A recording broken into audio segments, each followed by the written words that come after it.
பிசா உங்களை அன்புடன் வரவேற்கிறது. நான் காஞ்சனா ஜெயக்குமார். ரசம் எப்படி பண்றதுன்னு இன்னைக்கு பார்க்க போறோம்.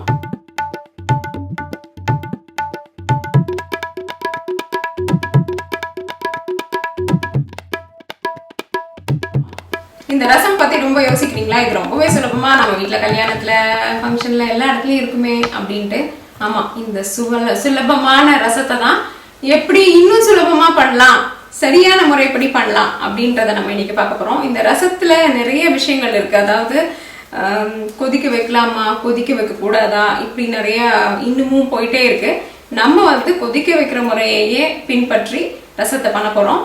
அதே நேரத்துல இதுக்கு தேவையான முக்கியமான பொருட்கள், அதாவது ஜீரண சக்தியை அதிகரிக்கக்கூடிய பொருட்களை போட்டு நம்ம ரசத்தை எப்படி அழகா பண்ணலான்றத பார்க்க போறோம். தேவையான பொருட்கள்: 2 தக்காளி, ஒரு சிறிய பந்தளவிலான புளி, 1 தேக்கரண்டி சாம்பார் பொடி அல்லது தனியா பொடி, 1/2 தேக்கரண்டி மஞ்சள் பொடி, 1/2 தேக்கரண்டி மிளகாய் பொடி, 1 தேக்கரண்டி மிளகு, 1 தேக்கரண்டி சீரகம், 2 அல்லது 1 பெரிய பல் பூண்டு. தாளிப்பதற்கு சிறிதளவு பெருங்காயம், 1 தேக்கரண்டி கடுகு, சில கருவேப்பிலை இலைகள், 1 தேக்கரண்டி நெய் அல்லது எண்ணெய், மேலே தூவுவதற்கு கொத்தமல்லி தலைகள், உப்பு மற்றும் தண்ணீர் தேவைக்கேற்ப. இந்த 2 தக்காளியை நல்லா கழுவிட்டு அரிஞ்சு நம்ம ரசம் வைக்க பாத்திரத்துல போட போறோம். அதுக்கு முன்னாடி கொஞ்சம் தண்ணி ஊற்றி இந்த புளியை ஊற வச்சுக்கலாம், அல்லது மைக்ரோவேவ்ல ஒரே 1 நிமிஷம் வச்சு எடுத்துருங்க.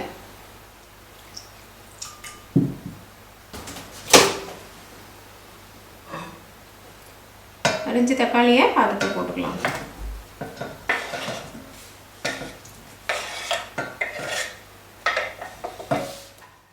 இப்போ உருளைக்கிழங்கு மசிக்கிற ஒரு மசியல் இது மாதிரி ஒரு கரண்டியை வச்சுக்கோங்க, அல்லது உங்கள் கைகளை வச்சு இந்த தக்காளிகளை ரொம்ப அழகா ஒரு கூழ் பக்குவத்துக்கு கையிலேயே நம்ம இதை தயார் பண்ண போறோம். நம்ம மிக்சர் ஜார் உபயோகப்படுத்தாம இதை பண்றோம். ஏன்னா அது சுவையையும் இதனுடைய தன்மையையும் கொஞ்சம் மாத்திடும். அதனால கைகள் அல்லது ஒரு மேஷரை வச்சு இந்த பக்குவத்தை அடையலாம். நம்மளுடைய தக்காளி தயாராகிடுச்சு. இது கூட நம்ம கரைத்த புளியை ஊற்றலாம்.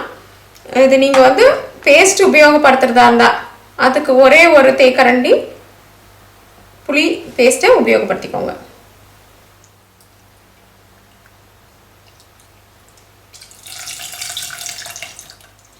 நம்ம புளி கரைசலை சேர்த்துட்டோம். இப்போ எல்லா பொடியையும் ஒன்று பின்னாடி ஒன்று சேர்த்துடலாம். தனியா பொடி அல்லது சாம்பார் பொடி, மிளகாய் தூள், மஞ்சள் பொடி, உப்பு சேர்த்துக்கோங்க. இப்போ நீங்கள் உப்பு சேர்த்ததுக்கப்புறம் இப்படி நல்லா கலந்து விட்டுட்டு இப்போ இதனுடைய சுவையை பார்த்துக்கோங்க. மிளகாய் பொடி அதனுடைய காரம் போதுமா, அப்புறம் உப்பு மற்றும் புளிப்பு எல்லாம் சரியா இருக்கான்னு பார்த்துட்டு இங்கே பாருங்கள். ரசம் இப்படி தண்ணியாக இருக்கணும். இது அப்போ தான் இந்த சூப் மாதிரியும் குடிக்க முடியும். அதனால் இதுக்கு நான் கிட்டத்தட்ட 1/2 லிட்டர் தண்ணியை இந்த பொருட்களுக்கு உபயோகப்படுத்தியிருக்கேன். அடுப்பு மேலே வச்சிடலாம் இப்போ கொதிக்கிறதுக்கு. அடுத்ததா இந்த பூண்டு, மிளகு, ஜீரகத்தை ஒரு ரவை பக்குவத்துக்கு அரைச்சி எடுத்துக்கலாம். இதில் தண்ணி ஊற்றாதீங்க. இப்போ இதை அப்படியே வச்சிடலாம். இதை கடைசியாக தான் நம்ம ரசத்தில் சேர்ப்போம்.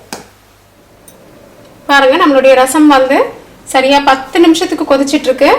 இப்போ எடுத்து பார்த்தீங்கன்னா இந்த தக்காளி நல்லா வெந்திருக்கும்.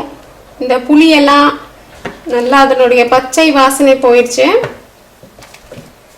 அப்புறம் நம்ம போட்ட பொடியினுடைய பச்சை வாசனையும் மொத்தமாக போயிருக்கும். இந்த சமயத்தில் நம்ம சரியாக நம்மளுடைய அரைத்த சீரகம், மிளகு மற்றும் பூண்டு கலவையை போட்டுடலாம்.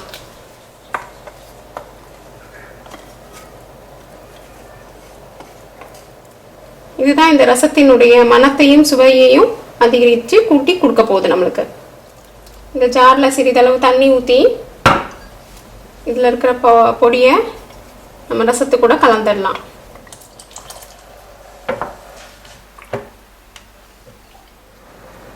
இப்போ நம்ம இந்த கலவையை சேர்த்ததுக்கப்புறம் சரியாக 5 நிமிஷத்துக்கு மேலே அது அடுப்பில் இருக்க வேண்டாம். ஏன்னா அந்த பூண்டினுடைய மணமும் அப்புறம் மிளகுனுடைய சுவையும் வந்து அதில் ரொம்ப அது கொதிச்சு காணாமல் போயிடும். அதனால அதுக்கு இல்லாமல் 5 நிமிஷத்துக்கு அப்புறம் இப்போது இதை எடுத்துடலாம். இப்போ 5 நிமிஷத்துக்கு அப்புறம் பாருங்கள், ரசம் ரொம்ப அழகாக கொதிச்சு மேலே ஒரு நுரை மாதிரி பொங்கி வருது. இது சரியான பக்குவம். இப்போ இதை அடுப்புலேருந்து எடுத்துடலாம். இப்போ தாளிக்கிற கரண்டி எடுத்து அடுப்பில் வச்சுருங்க. நெய் அல்லது எண்ணெய் உங்களுக்கு பிடிச்ச மாதிரி சேர்த்துக்கோங்க. நெய் அல்லது எண்ணெய் நல்லா சூடானதுக்கப்புறமா கடுகு மற்றும் பெருங்காயத்தை அதில் போட்டுடலாம். கருவேப்பிலை இலையை போட்டுடலாம். தயாராகிடுச்சு. இப்போ இதை ரசத்து கூட சேர்த்துடலாம். ரசம் தயாராகிடுச்சு. இப்போ பரிமாற தயாராகிடுங்க. நம்மளுடைய சுவையான எளிமையான ரசம் தயாராகிடுச்சு. பாருங்கள், 5 நிமிஷம் விட்டிங்கன்னா இந்த மாதிரி ரொம்ப அழகாக ஒரு நிறத்தையும் மணத்தையும் கொண்டிருக்கும் இந்த ரசம். இப்போ இது மேலே நம்ம கடைசியாக கொத்தமல்லி இலைகளை தூவி அலங்கரிக்கலாம்.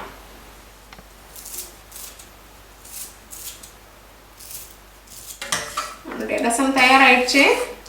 பரிமாறத்துக்கு தயாரான நிலையில் இருக்கு.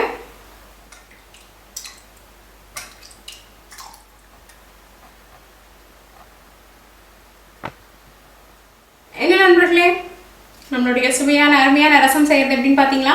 இந்த ரசத்தை விதவிதமாக பண்ணுவாங்க. பருப்பு சேர்த்து, பருப்பு சேர்க்காம, அதுக்கப்புறம் பூண்டு சேர்த்து, பூண்டு சேர்க்காம, மிளகு, இப்படி விதவிதம் இருக்கு.